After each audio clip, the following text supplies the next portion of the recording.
Greetings, Missouri Mid-South Conference siblings. It is Disabilities Pride Month. Woohoo!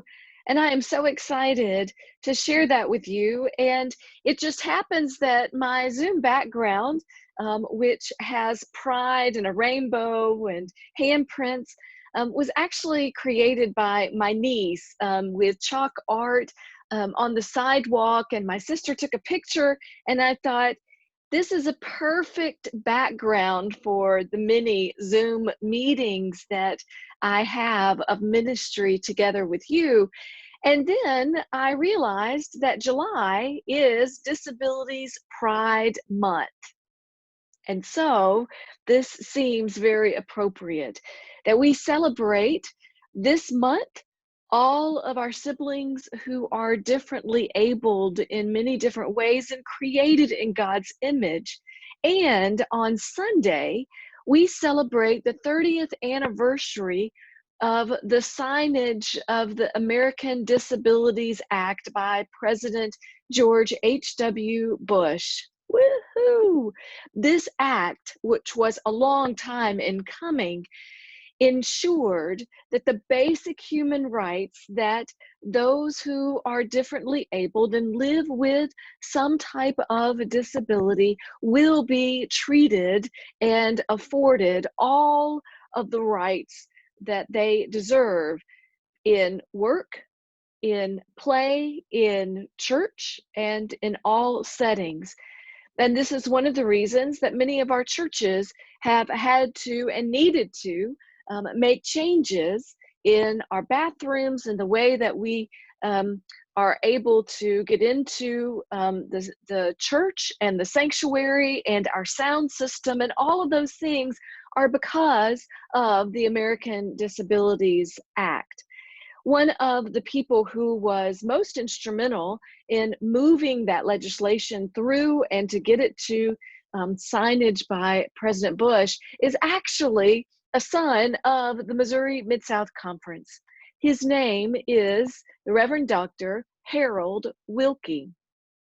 Dr. Wilke was born in 1914 in Washington, Missouri.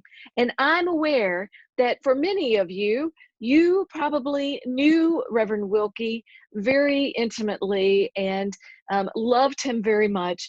Reverend Wilke was created in God's image and born with no arms. He was a son of St. Peter's United Church of Christ in Washington, Missouri.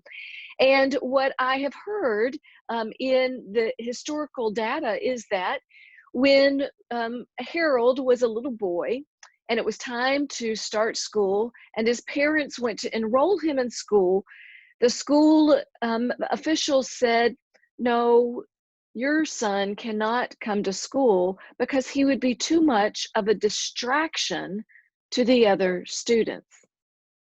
Well, Harold's parents said, no, that will not do.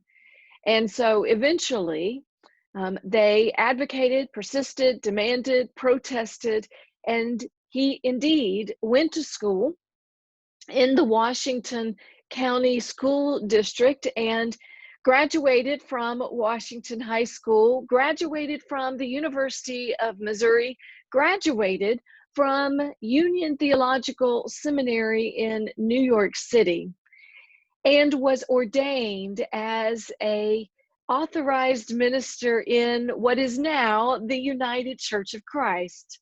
Woohoo! Except we have to take ownership that our denomination at the time and our conference, what was the Missouri Evangelical Synod at the time, actually put up barriers and resisted allowing Reverend Wilke to eventually be ordained.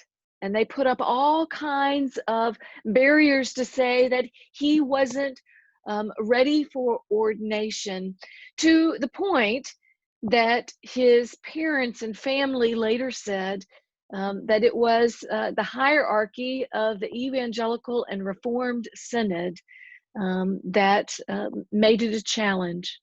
And yet, Reverend Dr. Harold Wilke was ordained into what became the United Church of Christ. And what Reverend Wilke said in an interview once was that his ordination was human rights embodied. And so on this day, I, as the conference minister, in the position that I hold, first want to name that we were wrong in putting up barriers that caused Reverend Wilke the challenge, that he had to work harder to prove that he was worthy of being ordained.